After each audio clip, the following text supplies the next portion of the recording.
Good news updates చూద్దాం. Cyber మోసాల నుంచి సామాన్యులను కాపాడేందుకు ప్రభుత్వ రంగ దిగ్గజం స్టేట్ బ్యాంక్ ఆఫ్ ఇండియా కీలక చర్యలు తీసుకుంది. దేశవ్యాప్తంగా సైబర్ మోసాలు పెరుగుతున్న నేపథ్యంలో తమ బ్యాంకు నుంచి వచ్చే కాల్స్ కు సంబంధించి ప్రామాణికతను ధృవీకరించే ప్రజా సలహాను జారీ చేసింది. ఇకపై బ్యాంకు సంబంధిత లావాదేవీలు సేవల కోసం +911600తో మొదలయ్యే నంబర్ల నుంచి మాత్రమే కాల్స్ చేస్తామని తెలిపింది. అలాగే డిజిటల్ బ్యాంకింగ్ సేవలు ఊపందుకుంటున్న ఈ సమయంలో వినియోగదారులు సైబర్ మోసాల బారిన పడకుండా ఉండేందుకు ఏ నంబర్ల నుంచి కాల్స్ వస్తుందనే విషయంపై వివరణ ఇచ్చింది. దీనికి సంబంధించిన సమాచారాన్ని సోషల్ మీడియా ప్లాట్ఫామ్ ఎక్స్ లో పోస్ట్ చేసింది. ఏడాది ప్రారంభంలో ఆర్బీఐ బ్యాంకులు, ఆర్థిక సంస్థలు కస్టమర్లకు చేసే కాల్స్ 1600 సిరీస్తో ప్రారంభమయ్యే నంబర్లను ఉపయోగించాలని సూచించింది. మార్కెటింగ్ లేదా ప్రమోషనల్ కాల్స్ కోసం 1400 సిరీస్తో మొదలయ్యే నంబర్లను ఉపయోగించాలని వెల్లడించింది. ఈ విధానం వల్ల వినియోగదారులు చట్టబద్ధమైన కాల్స్, ఎస్ఎంఎస్ లేదా వాయిస్ కాల్స్ నకిలీ సైబర్ మోసగాళ్లది కాదనే స్పష్టత ఉంటుంది. దీన్ని దృష్టిలో ఉంచుకుని ఎస్బీఐ కూడా తన కస్టమర్ల కోసం నంబర్లను ఇచ్చింది. 1600 సిరీస్తో ప్రారంభమయ్యే నంబర్ నుంచి కాల్స్, మెసేజ్ వస్తే అది చట్టబద్ధమైన అధికారిక ఎస్బీఐదేనని తెలిపింది.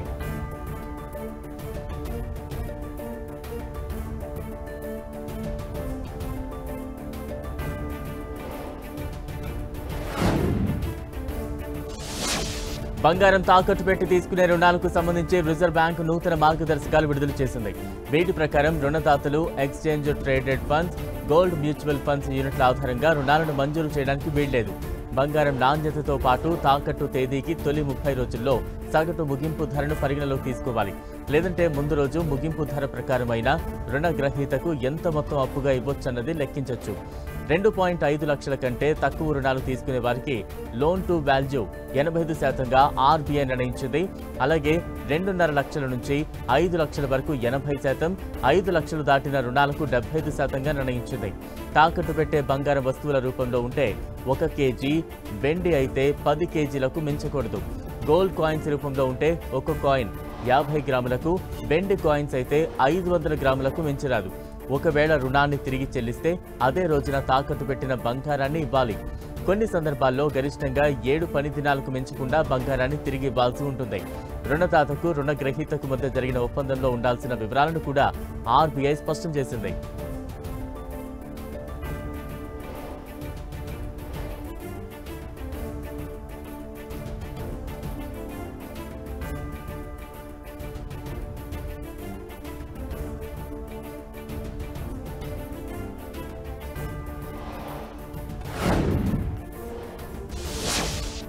గృహ రుణదారులకు ఆర్బీఐ గుడ్ న్యూస్ చెప్పింది. కీలక వడ్డీ రేట్లను ఏకంగా 50 బేసిస్ పాయింట్లు తగ్గించి మరింత ఊరట కల్పించింది.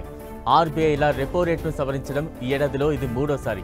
మొత్తంగా ఇప్పటి వరకు 1% వరకు వడ్డీ రేట్ను తగ్గించింది.